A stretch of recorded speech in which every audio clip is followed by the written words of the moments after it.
Well, there is an NDP cabinet minister. His name is Justin Trudeau. Let's face it, he is an NDP prime minister. We have to be the party that can protect the value, the purchasing power of the paycheck. I will be running on a platform to make the government affordable so that your life is affordable.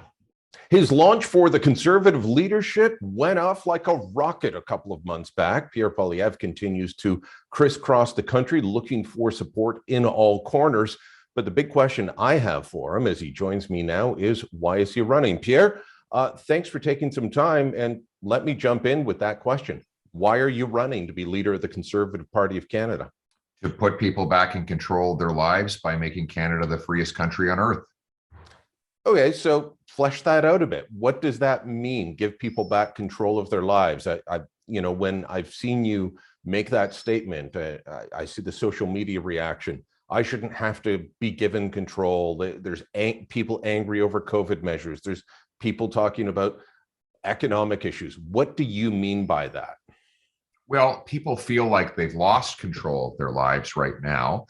Let's start with COVID. You have the teenagers who are clinically depressed because they've been deprived of sporting and social activities, small business owners who've been wiped out by shutdown after shutdown, federal workers who lost their jobs because they made a personal medical decision that was different than the one the government tried to impose. And that is just COVID. Then there's the economic control people have lost. The 32-year-old who can't control where he lives because it's $868,000 for the typical home. So he's stuck living in his mom's basement. Or the single mom who can't afford the grocery bill. And so she's among the 4 in 5 households that have cut the quality or quantity of their diet because they can't afford what they want to eat. They can't control their diets now. Or you've got the fact that the gatekeepers have shut out people from their livelihoods, gatekeepers that block immigrants from working in the professions and trades for which they were trained, that block our First Nations from inviting resource development and business and paychecks onto their communities. The gatekeepers who have prevented new housing construction to protect existing homeowners, all of these gatekeepers. So we need to basically remove the gatekeepers and let people take back control of their lives. On housing, so you said housing, you're right. The big part of the problem is federal, and that is the money printing. This incredible orgy of cash creation that funneled into the mortgage system and bid up housing prices. The wealthiest people got that money, they borrowed it, bought houses, bid up prices. I'm ending that, and you'll be hearing more specifics about my plan to protect Canadians from future inflationary money printing.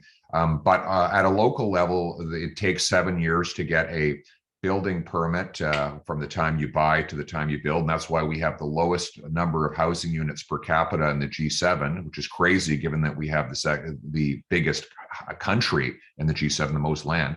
So what am I going to do? I'm going to use infrastructure money to leverage my demand to the municipalities to speed up building permits and make more available land. And I'm going to be very blunt with the municipal, particularly the big city mayors. So the small town leaders are not the problem. The big city mayors say, look, you keep asking us for more money. If you want more money, what you really need to do is allow for the construction of more housing, because then you'll have more taxpayers and you'll have more people working. And that will generate the revenue you need. But if you want more federal infrastructure money, you're going to have to allow for more housing construction. And I'll have some very specific proposals on that as well. Remove the gatekeepers, stop printing money, start building houses. It's incredible to watch down here in Toronto. I experienced it in Ottawa, nearly 20 years there. The ability of municipal leaders and small activist groups to demand more housing, just not where I am. And the NIMBYism is crazy. So you mentioned printing money and out of control spending. We just got news of this coalition. to me, this is taking out of control spending and injecting it with the biggest vial of steroids you can find. What are your thoughts on the NDP Liberal pact? They keep saying it's not a coalition because, well, there's no NDP cabinet ministers, but a duck is a duck.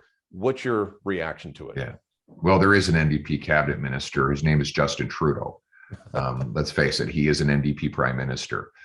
He is so out of touch with the traditional liberal approach of the Chrétien Martin era, where back then, there was a consensus between conservatives and liberals that we needed balanced budgets, free markets, private enterprise, free trade, etc. Now we have the most radical and extreme economic agenda maybe ever in Canadian history, perhaps worse than his father.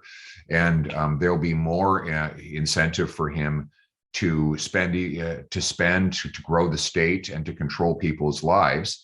And I think that here's the brick wall they're headed for, though, Brian: rising interest rates. Right now, if interest rates go up even 1 percentage point, it's an extra $12 billion in expense. So if rates were to go up sort of 2-3 points, we'd be talking about 24 or 36 $billion in repeated annual expenditures just to pay the bankers. And I think the era of easy money might be coming to an end because high inflation is going to drive up rates. And the rates you're talking about are historically low, even if it does go up by 2 to 3 points. That's still low interest rates from what my parents dealt with what previous governments have dealt with, what previous generations. We have just been extremely lucky for the last close to 2 decades to have interest rates as low as they are, and it has made spending easy. This is going to take it to the next level, though, in terms of the Trudeau government's spending levels. I think it will turn off voters. You mentioned Chrétien Martin era consensus. Is there an opportunity for you or others in the Conservative Party to reach out to fiscally responsible liberals who are now looking around and saying, I don't got a party anymore. My party went and joined the NDP? Because to me, that Trudeau's abandoned the center. I think there's an opportunity there, but I do hear from a lot of conservatives who say, no, if you're not 100% with us, we don't need you. Don't become liberal light. Don't go, don't appease the center. To me, it looks like there's a big opportunity. What's your take on how you approach those people who now feel abandoned? Well, I call them the common sense voters. They live in the suburbs. They understand that budgets don't balance themselves. They often shop around before they vote. They're interested in hard work, paying off their mortgages, settling, getting their families on a solid financial footing for the future. They vote. They voted mostly for the Harper government. They voted for Doug Ford. And they voted in the suburbs for Trudeau in his early term. I think those people have now been abandoned by the Liberal Party, and they are available to us. The way we win them is by being the party of the paycheck. It's not about by positioning ourselves at this optimal spot on the political spectrum, because as I've said to you before, the political spectrum does not exist in the real world. But what does exist in the real world is a paycheck. And we have to be the party that can protect the value, the purchasing power of the paycheck. That will be the single biggest issue in the suburbs in the next election. People have paychecks, but those paychecks are diminishing in value because of out of control inflation, as I call it, Justin-flation. And I have a common sense plan to make paychecks more powerful and to bring inflation down to the ground so that people can get ahead through hard work.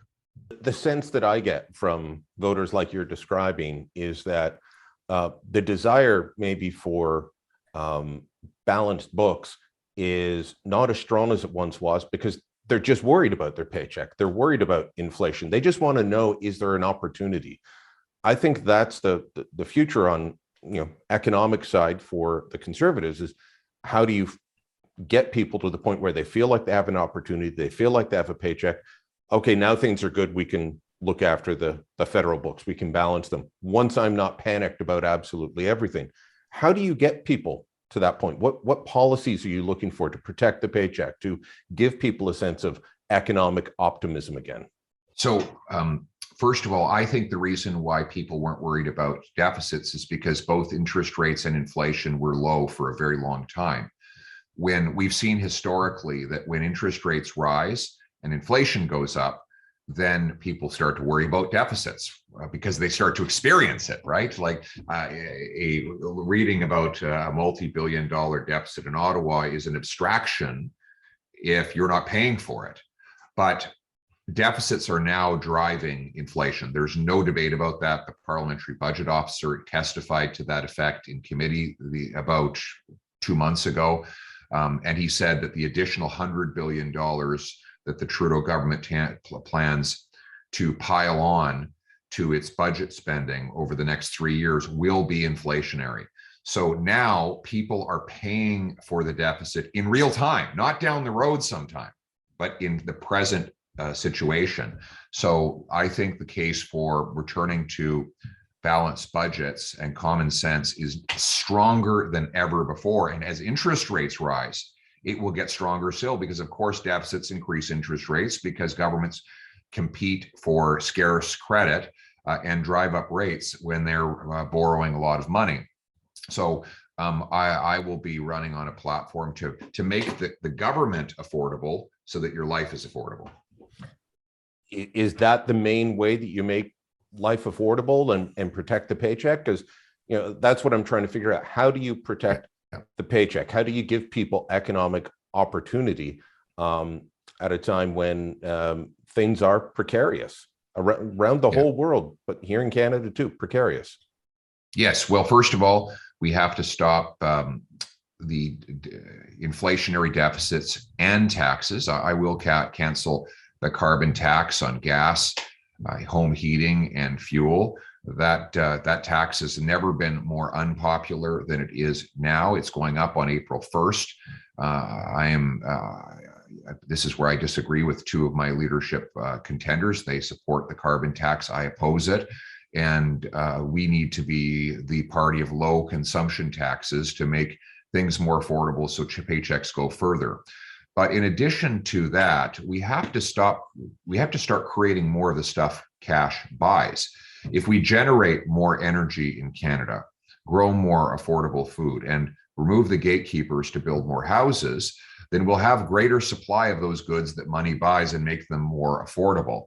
One of the reasons why gas is so expensive right now is because our dollar is low. Brian, you remember back in 2014 when oil was 110, we were at parity with the Americans dollar, right? Because oil and therefore gasoline is priced in US dollars, when we have a low dollar, we have high gas prices. We have a higher dollar, we have lower gas prices. So if we were at parity today, our gas prices would be 25% cheaper because the purchasing power of our dollar would be more powerful. And that's what we need to do, is unleash the productive forces of our economy to sell more goods into the world market, thus raising the purchasing power of the Canadian dollar and lowering the cost of living for our people. I want to ask you about two unrelated issues off the economic front. There is I'm not sure where things are going in terms of Bill 21, but there's a bit of a spat with that a week or so ago. But you came out against Bill 21 in 2020. Remember you being on Mario Dumont's show, doing an interview, talking about how you're opposed to the bill. It's becoming an issue in the leadership race in a way that it wasn't previously, where everyone just wanted to tiptoe around Bill 21. What's your stance on it? This is the bill, for people that don't know, where public servants in Quebec are not allowed to wear religious symbols. A lot of people, including myself, find it incredibly discriminatory. What's your stance on it now? I'm against it. I think it's wrong.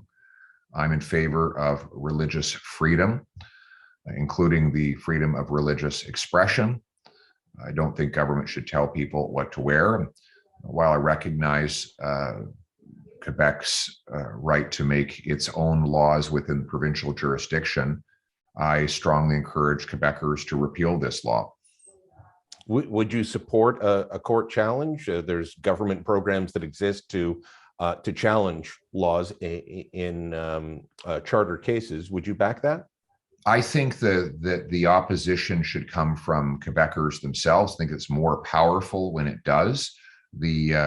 So I think that is the best way to contest the bill in the courts. It's going to be a difficult legal contest because Quebec has already used the notwithstanding clause, which removes from play a number of the key sections of the charter that would have been used to contest the bill, particularly Section 2, which protects freedom of religion, etc.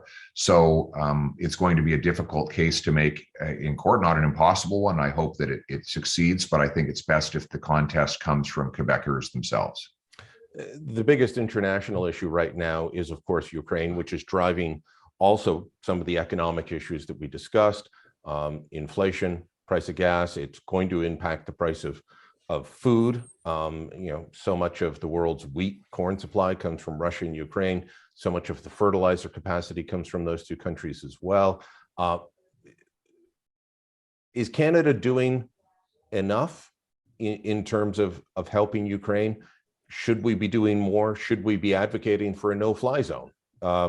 Ms. Bergen, the interim leader of the party, has said that she believes there should be at least over humanitarian corridors. Are we doing enough, and what would you do differently than the current prime minister is? Well, the major difference I have with the current prime minister is that I believe that energy independence is a big missing piece in the strategy of the Western world.